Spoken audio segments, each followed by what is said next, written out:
Im letzten Video haben wir euch erzählt, was so eine Überfahrt kostet, wie wir nach endlich langem Suchen unseren Rucksack wieder bekommen haben und unser Lastwagen endlich aus dem Hafen holen konnten.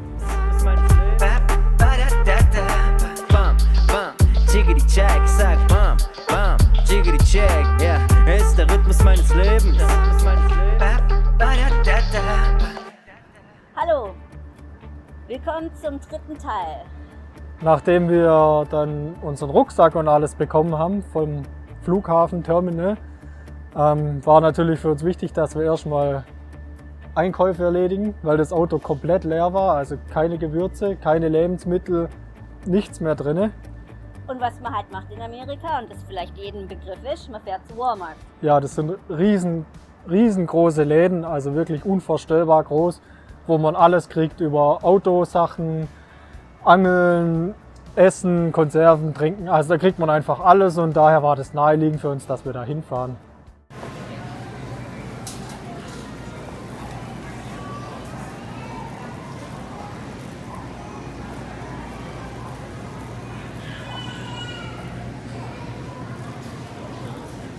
Es hat jede Menge. Wir haben uns natürlich gefreut, weil wir dann wirklich richtig gut einkaufen konnten. Ja, und was für uns wichtig war, war, dass wir eine Gasflasche bekommen zum Kochen, weil wir unsere kleine Gasflasche ja in Deutschland gelassen haben. Es wäre zu umständlich gewesen mit den Zertifikaten und allem. Und wir hatten dann recherchiert in Deutschland und herausgefunden, dass es in Amerika 11 Pfund Gasflaschen gibt. Und laut den Maßen, die da angegeben sind, hätten die in unser Fach passen müssen. Also haben wir uns erkundigt und wurden dann in die Autoabteilung. Ja, in der Autoabteilung verkaufen sie Gas. Also, Genau. Ja. Und dann waren wir dort, dann hieß es, doch nicht. Ja, so kleine Gasflaschen kennen sie nicht, haben sie noch nie gesehen. Und ja, dann wurden wir wieder mit dem Amerika-Ding konfrontiert. Es ist einfach alles riesengroß und sie hatten nur die großen Gasflaschen, die nicht in unser Gasfach passten. Ja. Und dann kam Brad, der dafür zuständig war, und hat uns dann mehr oder weniger geholfen. Und es war für ihn auch nicht nachvollziehbar, wie wir das mit den kleinen wollten. Und dann haben wir es so gemacht, dass Christian dann unser Auto geholt hat, damit er sehen konnte, was wir meinten. Genau, und damit wir auch nochmal ganz sicher testen konnten, ob die Großen nicht vielleicht doch reinpassen, irgendwie. Nach langem Hin und Her haben wir dann angefangen, uns mit ihm zu unterhalten. Er hat dann gefragt, wo wir herkommen und was wir da machen und war dann auch interessiert am Auto und hat sich das angeschaut und alles. Und dann hat er uns angeboten, dass wir, wenn wir wollten, bei ihm hinters Haus stehen könnten. Ja, er hat gesagt, er hat einen riesen Garten, können wir gerne drin parken, solange wir wollen. Und ja. Das haben wir dann auch gemacht. Genau. Um 17 Uhr hatte Brad Feierabend und wir haben uns auf dem Parkplatz getroffen und sind ihm dann hinterher. Und es war nur eine Viertelstunde oder so Fahrt bis zu ihm nach Hause. Und er hatte nicht zu viel versprochen. Er hatte einen riesengroßen Garten hinten dran. Und das war einfach nur schön mit einer Wiese und Bäume.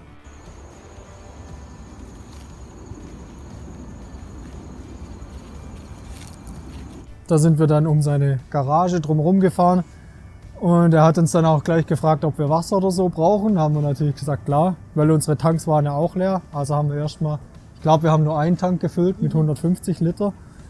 Nebenher haben wir ein Bier mit ihm getrunken, seine Frau kennengelernt. Und seine Tochter. Bisschen mit ihm geredet und haben uns dann hinten auf die Wiese gestellt. Haben noch was gekocht, glaube ich. Ja, haben wir noch. Aber dann war der Tag auch schon rum. Ja, und wir waren fertig. Am nächsten Morgen sind wir dann aufgestanden, dann haben wir erstmal Kaffee getrunken, gefrühstückt. Und warum wir das Angebot von Brad gleich in Anspruch genommen haben und nicht weitergefahren sind am Vortag, war, weil wir das ganze Auto ja noch umräumen mussten. Also wir hatten von der Schifffahrt alles noch in Kartons gepackt und alles. Und jetzt hatten wir einfach die Gelegenheit, in Ruhe uns auszubreiten, alles aus dem Auto auszuräumen, so zu verräumen, dass für uns geschickt ist. Und das war einfach nur perfekt. Ja, und das, was wir da richtig nutzen können. Also Genau. Die Solaranlage, die hatten wir ja direkt aufs Dach gelegt, nicht mehr auf dem Dachträger montiert, weil das zu hoch gewesen wäre, also mit dem Schiff. und auch zu gefährlich, dass es kaputt geht. Und das war schon eine Aktion zu zweit, also es geht, aber es ist schon eine Aktion, das zu zweit zu machen. Und ich glaube, wir haben damit auch den ganzen Tag Ja. gebraucht. Und es war einfach für uns der perfekte Start. Wir konnten in Ruhe uns einrichten, ausräumen, umräumen und einfach uns Zeit lassen. Weil Brad gesagt hat, hey Leute, ihr könnt so lange bleiben, wie ihr wollt. Und es war einfach schön für uns. An unserem zweiten Tag mit dem Wohnmobil, nachdem wir gestern so viel Glück hatten mit dem Stellplatz, ne?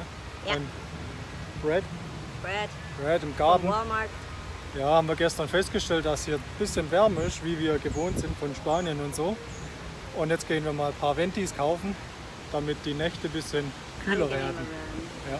Wir sind hier in Bass Pro. Was sieht man's? Hier. Das ist so ein riesen Outdoor-Laden bei den Amis. Ja, jetzt schauen wir mal, was die da so haben. Jo. Los!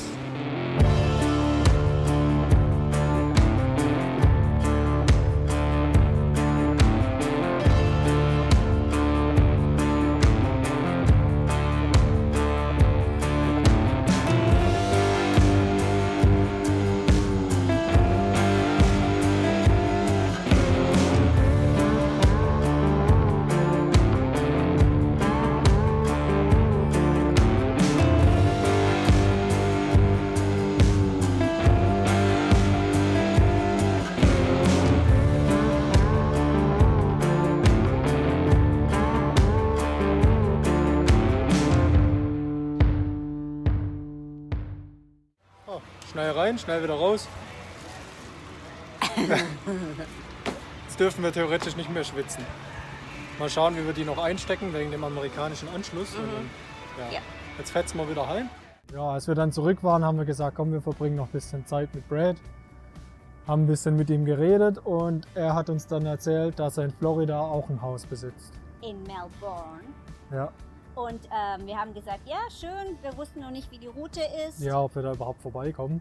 Aber wir haben gesagt, wenn wir Zeit haben, dann kommen wir auf jeden Fall vorbei. Und wir bleiben in Kontakt, haben dann die Nummern ausgetauscht.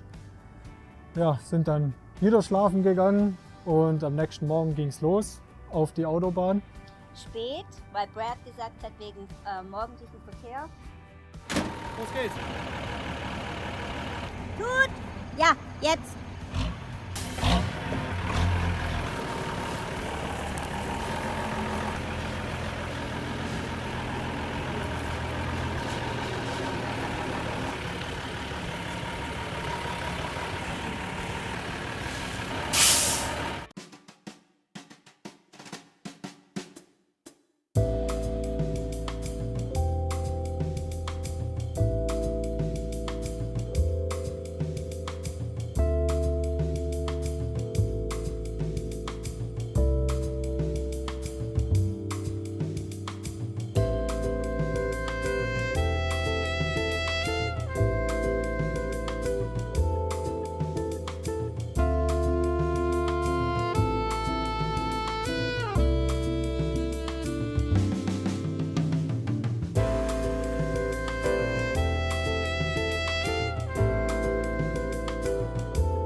Ja, der Highway 95, der führt einfach nur Richtung Süden. Also ist relativ einfach zu navigieren. Wir sind dann nach Richmond gekommen und da hieß es, wir müssen uns einen Platz zum Übernachten suchen. Ja, es wurde langsam Abend und alles. Und das naheliegendste ist natürlich, Walmart. Da ist man geduldet oder die lassen einen da übernachten an den meisten Walmarts. ja, wir müssen halt immer fragen, aber die waren wirklich höflich und haben gesagt, ja, gar kein Problem. Ja, und ich glaube, das war einer, der hatte 24 Stunden offen. Also da brennt Licht und alles und ist sicherheitstechnisch eigentlich ziemlich unbedenklich. Ja, und wir haben hinten geparkt bei den Autowerkstätten, bei den Autoparts. Und da ist ruhig und man hat immer ein Stückchen Grün. Ja, also echt angenehm. Erste Nacht auf dem Walmart-Parkplatz. Wir haben echt gut geschlafen, es war mega ruhig. Nascha, wie war es auf dem Walmart-Parkplatz? Super, guten Morgen. Es geht weiter. Ja. Also echt Bombe, man fühlt sich super sicher. Ja. Kein Ding. Brennt nichts an hier normal. Ne. Und es lässt dich jeder in Ruhe. Es interessiert sich kein Schwein für einen. Ja, Von daher. ist echt super.